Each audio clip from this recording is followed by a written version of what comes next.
Welcome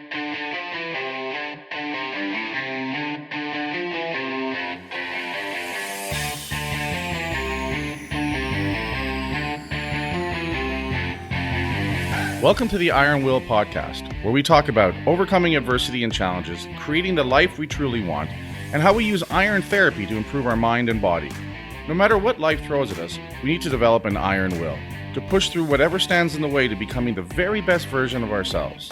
It's never too late, but now is the time for action. Welcome to episode 202 of the Iron Will podcast. What's your passion? So in the last episode, 201, I spoke about the changes, some of the things that's going on, rediscovering some passions, back to working out. I always worked out, but changing things, or the things that have changed in the last 30 to 45 days, have rekindled that passion for training. Brought it back to just even the purity of the training, just going into the gym and having a great workout. There's a lot to be said for not having to walk in and worry about the business the moment I walk in. Stress about the things that I was stressing about.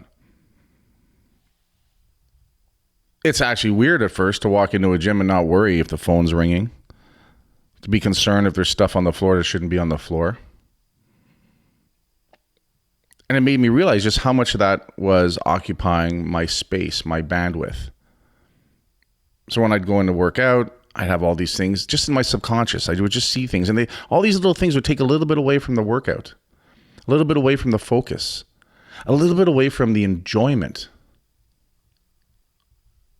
of working out. I'd say even my energy level in the gym is doubled, because I've got that singularity of purpose. It's about the workout. It's about this exercise. It's about this set. It's about this number of reps. It's about getting the blood pushed into the muscle. It's about sweating. It's about short rests. It's about getting the pump. Feeling strong under the heavy weights. Feeling thick under the high sets and reps and the volume building. Seeing the body continue to change. But not even that, feeling great during the workout because I'm doing something that I am passionate about, that I've been passionate about most of my life. It's like it's rekindled. It's like I found it again.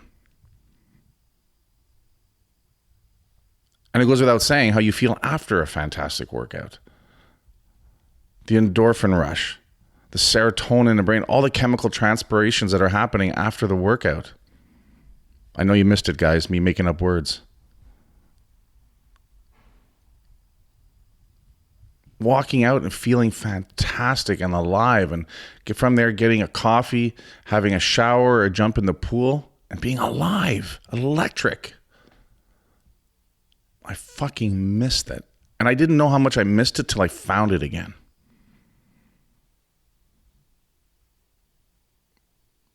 You know, with all the changes and closing down the business and wrapping things up and going through all that stuff, you know, there's a lot to do. I'm behind the eight ball a bit. I'm in debt because, you know, things just weren't working out. But I'll tell you how I feel about these things is different because I'm different. I feel stronger. One of the things I say that, I think one of the things that allowed me to get to the point where I was able to make the decision, albeit tough and emotional, to close the gym, is the fact that I had become much stronger physically. I'd lost all that weight since December. I wonder if subconsciously I knew that this change was coming and I had to get tougher. I had to redevelop my iron will. Because our subconscious is an amazing thing.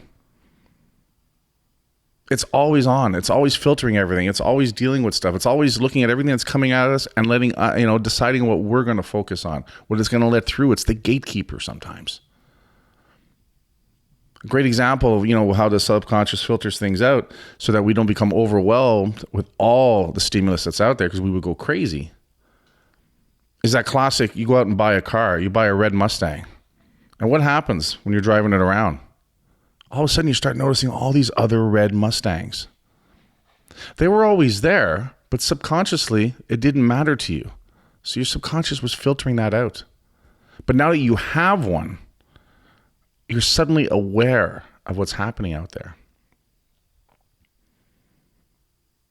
So I think a big part of that transition I went through is because deep down I knew I had to get ready. I knew there were some changes coming. And I just felt, I don't know, like the instinct, like a squirrel has to gather food and stuff. It doesn't know why it's doing it, but it has to. So I just felt I had to make radical changes in my nutrition and in my training. Of course, it manifested as this is my challenge, this is what I'm doing, and I want to do something different. But I wonder if deep down that's what was happening. Because of where I was and where my head was, and knowing that things had to change and I wasn't happy and things weren't working out, I wonder if subconsciously I was getting ready for battle. All the physical stress of closing everything and moving everything and storing and selling and doing whatever it took to get all that stuff out of there. All the mental stress of having to make that decision, having to have those conversations, having to sit down with people and look them in the eye and tell them, I failed and I have to make changes. That shit is hard. So you have to get hard to be able to deal with that. If I'd have made the decision in December when I was 397 pounds and had to go through it, I firmly believe today, sitting here right now, it probably would have killed me. From the emotional stress, the mental stress, dealing with landlords and lawyers, the physical stress, 18 hours a day of moving everything and storing things and the hustle. And like I said in the last episode, even a 25 or 26 hour a day. I could not have done that if I wasn't also physically tougher. And it was hard. When I went to bed at night, I was broken and tired and exhausted mentally and physically. But you know what? What kept pushing me forward is that I was taking action. I had decided things had to change, and I was taking massive action. And I can trace 2 or 3 times in my life where I've had to take massive action to things. And it always works out the same way. When you first go into it, your fears run wild. Your head runs with all these scenarios and stuff. You know you're about to take a beating physically and mentally, financially, spiritually. So that's why we hold off. That's why we tend to avoid things. But once I decided it had to be done, that was it. I'm like, punch me in the face. Let's go, fuckers. Let's go. And it was, I don't know how to explain it. Once I made the decision, once I took that first action, once I did the very first step in having to do what I had to do, in the back of my mind, I could hear this all the time. In 30 days, it's going to be better. In 30 days, get to the other side. Get to the next 30 days. Get through this day by day, hour by hour. Because in 30 days, you're going to be in a much different place. And I could hear this voice. I could hear this thought over and over again. And I would just listen to it and I said, all right, let's do this. Let's load the truck. Let's do this. Let's have this conversation. Let's do this. Deal with the disappointment. Deal with the stress. Because in 30 days, I'm going to be in a better place. I'm going to be in a different place. I'm going to be through it. When going through hell, keep going. So I'm about 45 days into it now. 60 days, 45. Some things are much better. Financially, it's still really tight. There's things still to take care of.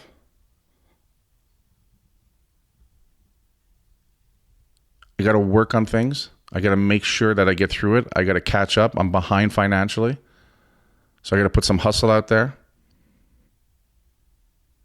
But it's a different kind of stress. I know we'll get through it. I know we'll come out on the other side. There's a lot of other good things happening. There's a lot of positive things happening. But action had to be taken. And faith that in 30 days it's going to be okay. It's going to be better. The stress level right now is much different than it was 45 and 60 days ago. There's still stress. Don't get me wrong. But at the end of the day, because we're moving forward, because we're making changes, because we've broken a cycle, it's different. Doors will always open up once another door closes. But we have to be ready. That's why the theory of 13 that we use, we don't believe in luck. There's no good luck, there's no bad luck. It's hard work, preparation, and opportunity. Hard work's never been the problem. Preparation we're always getting better on, or I have room to keep getting better on for sure. But hard work has never, ever been the problem.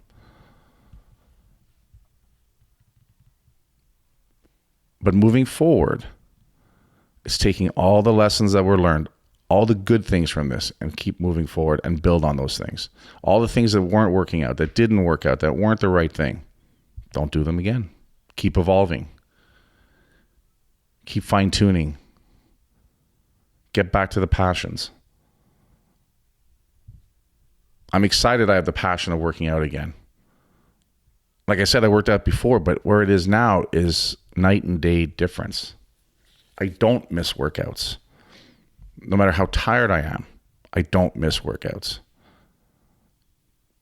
It wasn't like that 2 months ago, 3 months ago. I would miss workouts. Things would get to me. I would get overloaded, overwhelmed. I would cocoon. I would hide. I didn't even want to go into my own gym sometimes because I wasn't where I needed to be and where I wanted to be. And deep down, I knew I had to make these changes, and I just wasn't able to pull the trigger. Fear, laziness. Follow your passions. Find your passions. And don't let anything else get in the way. Build your life around those passions. And then protect them. Once you're there, protect them. When you go to make a decision on a job, a career, a business deal, an opportunity, do they represent your passions? Do they align with your passions? If they do, do it. If they don't, do not do it. What's your passion, guys? Find it. Write it down. Think about it. If you don't have one, then find one. Because everyone has one. You've either lost it or you've never really had a chance to experience it. And it's not too late. I know most of you guys and girls listening to this podcast are 40, 50, 60. It's not too late. In fact, once we make a decision now and the resourcefulness we have now at our age, we can get so much more done because we have more means and disposals and connections. Find your passion, guys. That's all I have to say for now on that, guys. Head on over to ironhorsegear.com. Use the code word IRONWILL to save 20% on some passionate hoodies. And I'll talk to you guys later.